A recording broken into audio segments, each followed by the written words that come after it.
ለመሆኑ እግዚአብሔር ታሪክን ለመለወጥ የግድ አማኝን ብቻ ይጠቀማል ብላችሁ ታስባላችሁ? እስቲ ያስቡት። መጽሐፍ ቅዱስ ገና ባልተወለደ አምላክን በማያውቅና ባዕድ በሆነ የፋርስ ንጉሥ ስም መሲሄ ወይም የተቀባው ብሎ ማኅተሙን ሲያኖር ምን ይሰማቸዋል? ለምንድነው መጽሐፍ ቅዱስ ስለ ግብፅ መቅሰፍት፣ ስለ ባቢሎን ጥፋት ሲተርክ፣ ስለ ፋርስ ግን እንደ ታላቅ መጠለያ አድርጎ የሚሰጣት? ዛሬ ዓለም በፖለቲካ ትኩሳት የምትመለከታት ኢራን በአንድ ወቅት ለመጽሐፍ ቅዱስ ትልቅ የነጻነት አዋጅ የታወጀባት፣ ቤተ መቅደስ የታደሰባትና የአይሁድ ዘር ጥፋት የተረፈባት ምድር እንደነበረችስ ያውቃሉ? ይህ ዘጋቢ ፊልም ስለ ድንበርና ስለ ጂኦፖለቲካል አይደለም። ዛሬ የምንመረምረው በታሪክ አዋራ ውስጥ የተደበቀውን የተቀበረውን የመለኮት አሻራ ነው። የታሪክ አባት ሄሮዶተስ የዓለም ፀሐይ ብሎ ከጠራት ግዛት ጀርባ የሰማዩ አምላክ ለሰው ልጆች ያዘጋጀው ታላቅ ምስጢር አለ። ለመሆኑ በሱሳ ቤተ መንግሥት ወርቃማ አዳራሾች ውስጥ የተወሰኑ ውሳኔዎች ዛሬ እናንተ የምታምኑበትን እምነት መልክ እንዴት እንደቀረጹ ታውቃላችሁ? አስቴር በድፍረት ወደ ንጉሡ ባትገባ፣ ኢሮስ ባያዘዝ፣ ዳንኤል ባይጸልይ ኖሮ የዛሬው ዓለም ምን ይሆን ነበረ? የጥንት አበው ሲተርቱ ወርቅ በእሳት ይፈተናል፣ ታሪክ ግን በእውነት ይበራል። ዛሬ ልባችሁን ከፍታችሁ ወደ 2500 ዓመታት ወደ ኋላ አብረን እንጓዝ። የነገሥታትን ዙፋን እናናውጣለን፣ የነቢያትን ራእይ እንፈታለን።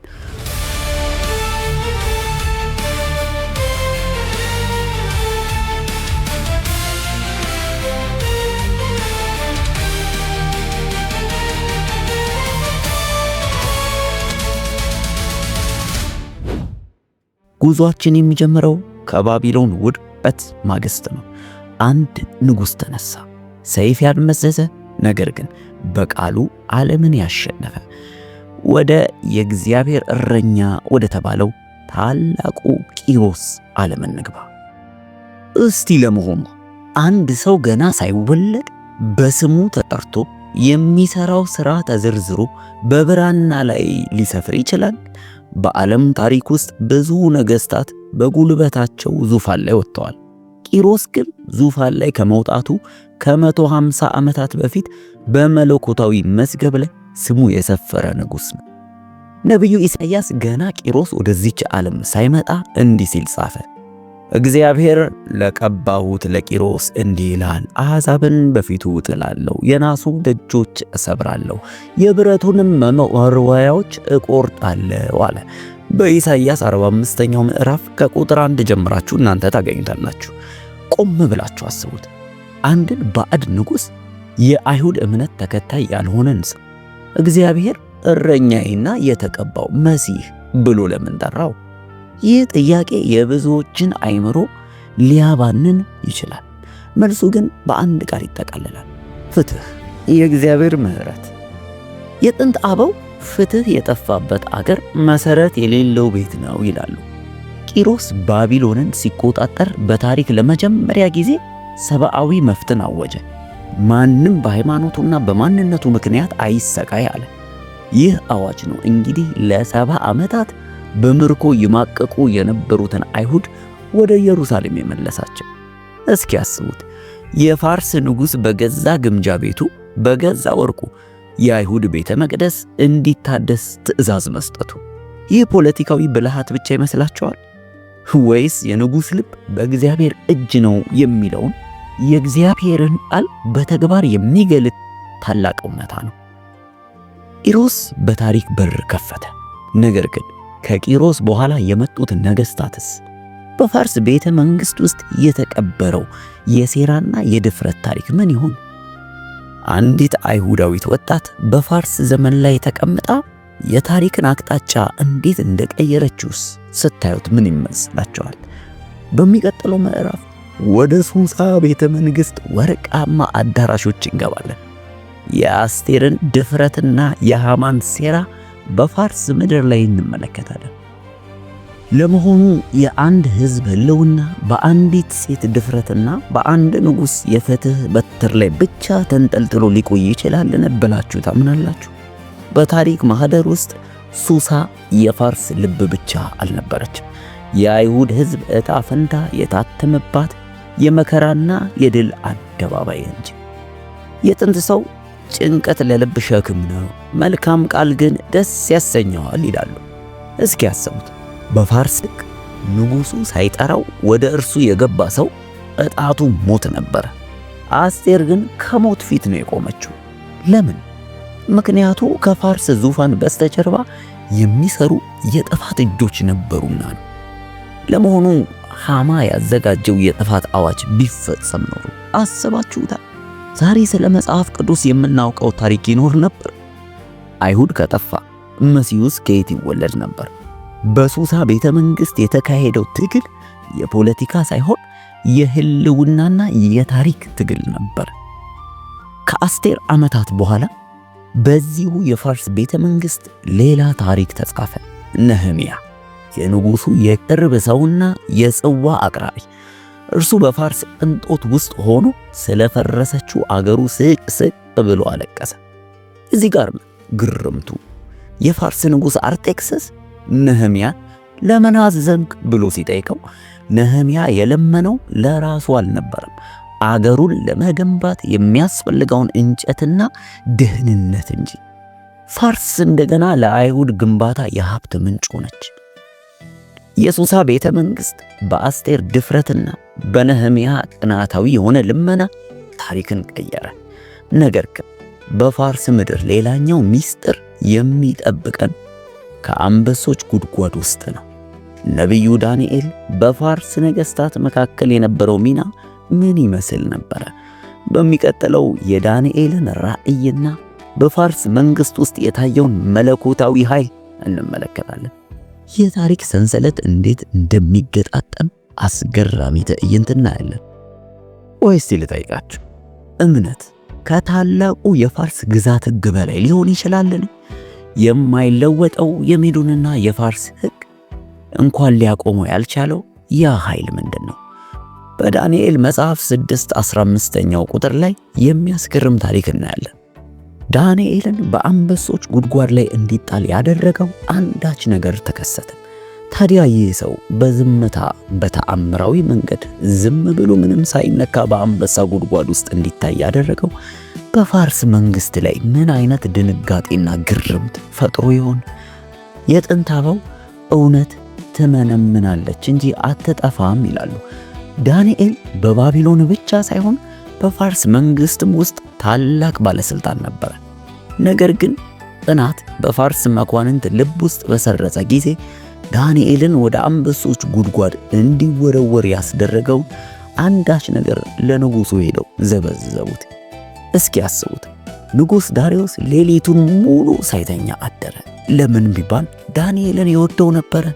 ባወጣው ሕግና በተላለፈው ድርጊት በዳንኤል ላይም በደረሰበት ፍርድ ደስተኛ አልነበረም።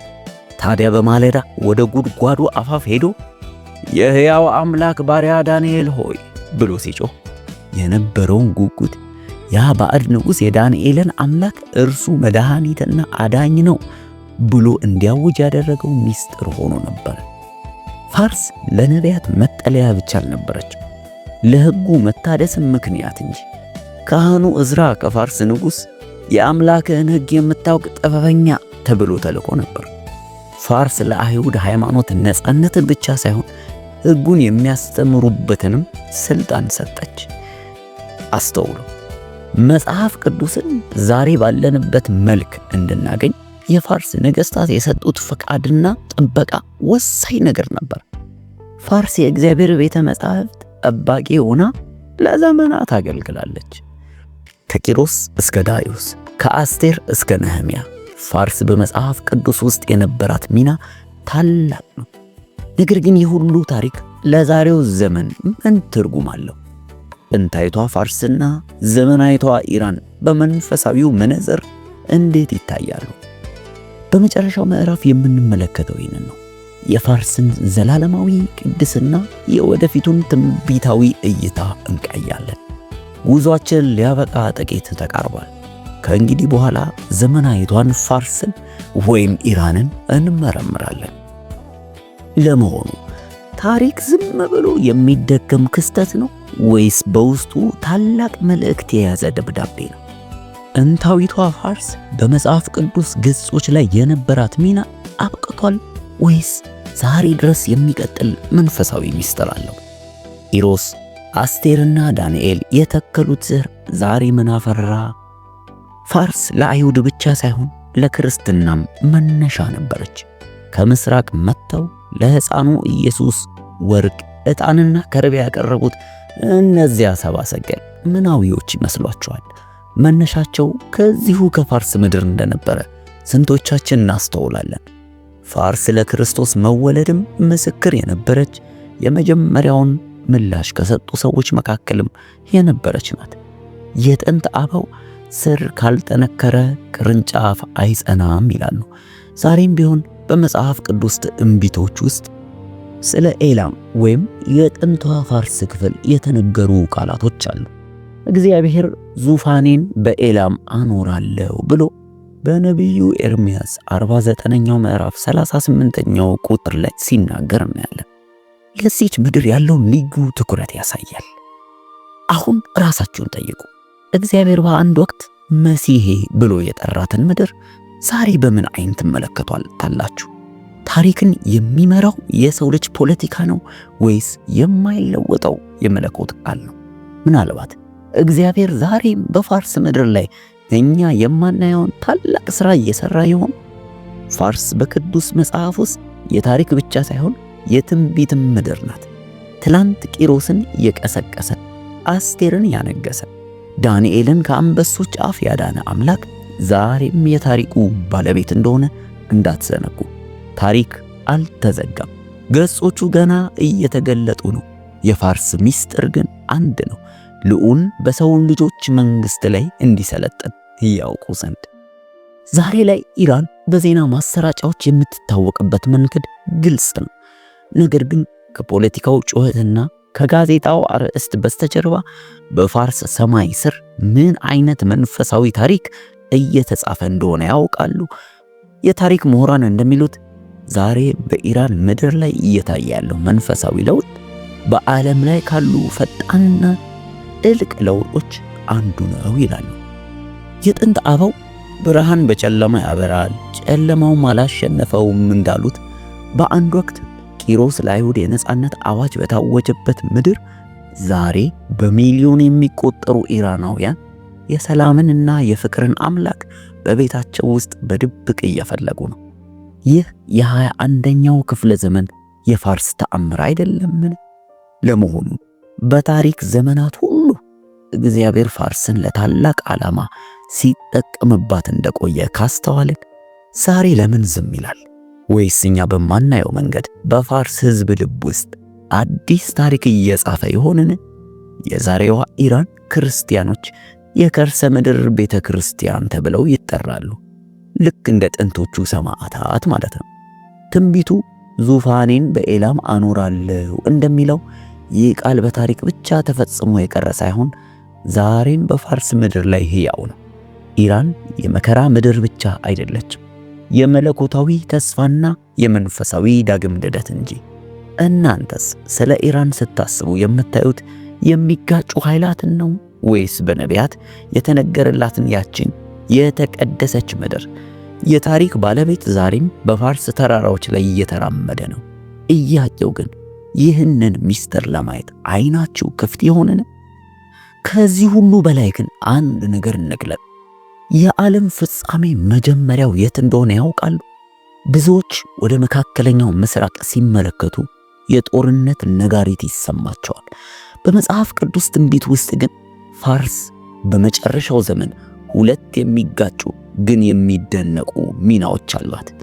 አንደኛው የጥፋት ነው፣ ሌላኛው ግን የታላቅ በረከት። በዚህ ዘመን ኢራን የተባለችው ማለት ነው። ነቢዩ ሕዝቅኤል ከ2600 ዓመታት በፊት እንዲህ ሲል ጻፈ። ፋርስና ኢትዮጵያ ፈጽመው ከእነርሱ ጋር በኋለኛው ዘመን በእስራኤል ተራሮች ላይ ትመጣለ ብሏል። ይህ ትንቢት ፋርስ በመጨረሻው ዘመን ከሰሜን ኃይላት ጋር በመተባበር በእስራኤል ላይ የምታደርገውን ታላቅ ዘመቻ ያሳያል።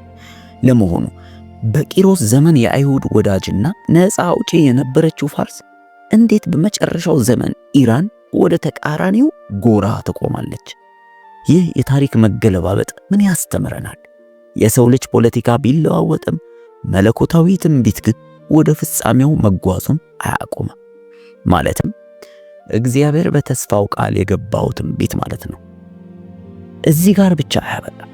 የጥንት አበው እግዚአብሔር ሲቀጣ በአንድ እጁ ሲያድን በሌላ እጁ ነው ይላሉ። ነቢዩ ኤርምያስ እጅግ አስደናቂ የሆነ ሌላ ምስጢር እንደነገረ እንዳትረሱ። ዙፋኔን በኢራን አኖራለሁ እንዳለ፣ በኋለኛው ዘመን ግን የኤላን ምርኮ እመልሳለሁ ብሎ እንደተናገረ አስተውሉ። እግዚአብሔር ዙፋኔን አኖራለሁ ያለው በኢየሩሳሌም ብቻ አይደለም፣ በኢራንም ጭምር እንጂ። ይህ ማለት በመጨረሻው ዘመን ከታላቁ መከራ በፊት በኢራን ምድር ላይ ታላቅ መንፈሳዊ መነቃቃትና መለኮታዊ ግልጠት ይሆናል ማለት ነው። ዛሬ ኢራን በሁለት ትንቢቶች መካከል ትገኛለች። አንደኛው መንገድ ወደ ጥፋትና ወደ ጦርነት የሚወስድ የጎግ መንገድ ነው። ሁለተኛው ግን የኤላም ዙፋን የሚዘረጋበት የመድኃኒት መንገድ ነው። ለመሆኑ እናንተ የምታዩት የትኛውን ነው? የዓለም ፖለቲካ የሚያሳየንን ውጥረት ወይስ መጽሐፍ ቅዱስ የሚነግረንን ድብቅ ድል? ታሪክ በፋርስ ተጀምሮ በፋርስ ላይ ሊያበቃ ይችላል። ከአንበሶች ጉድጓድ የወጣው የዳንኤል አምላክ ዛሬም በፋርስ ሰማይ ስር ሉዓላዊ ነው። በመጨረሻው ሰዓት ፋርስ በብርሃን ትሞላለች ወይስ በጨለማ ትዋጣለች? መልሱ ያለው በትንቢቱ ፍጻሜና በታሪክ ባለቤት እጅ ነው። አዎ የእኛም ጉዞ እዚህ ጋር ያበቃል። ነገር ግን የታሪክ መዝገብ ገና አልተዘጋም። ከጥንቷ ሱሳ ወርቃማ አዳራሾች እስከ ዛሬዋ ቴህራን ተራራዎች ድረስ ፋርስ በመጽሐፍ ቅዱስ ገጾች ላይ የጻፈችው ታሪክ ከአንድ አገር ታሪክ በላይ ነው። እርሱ የሰው ልጅ ሉዓላዊ ሳይሆን የመለኮት እጅ ታሪክን እንዴት እንደሚጠመዝዝ የሚያሳይ ሕያው ምስክር ነው። እስኪ ለጥቂት ሰከንዶች ቆም ብላችሁ አስቡት። እግዚአብሔር በአንድ ወቅት እረኛዬ ብሎ የጠራት ምድር ዛሬ በምን አይነት መነጽር ትመለከቷታላችሁ? ቂሮስን የቀሰቀሰ፣ አስቴርን የሾመ፣ ነህምያን ያበረታና ዳንኤልን ከአንበሶች አፍ ያዳነ ያ ታላቅ ኃይል ዛሬስ በፋርስ ሰማይ ስር ምን እየሰራ ይሆን? ትንቢቱ ዙፋኔን በኤላም አኖራለሁ ይላል። ይህ ቃል ለአቧራማ ታሪክ የተጻፈ አይደለም፣ ለሚመጣው ዘመን የተነገረ ሚስጥር እንጂ። ፋርስ በመጨረሻው ዘመን በሁለት መንገዶች ፊት ትቆማለች። በጦርነት ነጋሪት፣ በታላቅ መንፈሳዊ መነቃቃት መካከል። በመጨረሻው ሰዓት ግን ከምስራቅ የሚወጣው ብርሃን ዳግም ይበራል። ተመልካቾቻችን፣ ታሪክ ዝም ብሎ አቧራ የለበሰ ክስተት አይደለም። ታሪክ የመለኮታዊ ዕቅድ መገለጫ ነው። የፋርስ ሚስጥር ግን አንድ ነው። ነገሥታት ይወድቃሉ፣ መንግስታት ያልፋሉ። የመጽሐፍ ቅዱስ ቃል ግን እስከ ለዘላለም ጸንቶ ይኖራል። እናንተስ ይህንን ታላቅ ሚስጥር ለማየት አይናችሁ ክፍት ነውን? የታሪክ ባለቤት ዛሬም በፋርስ ተራራዎች ላይ እየተራመደ ነው። ይህንን መልእክት ከወደዳችሁት ቻናሉን ሰብስክራይብ በማድረግ የሚቀጥሉ መልካም መጽሐፍ ቅዱሳዊ ትርክቶችን ተከታተሉ። መልካም ጊዜ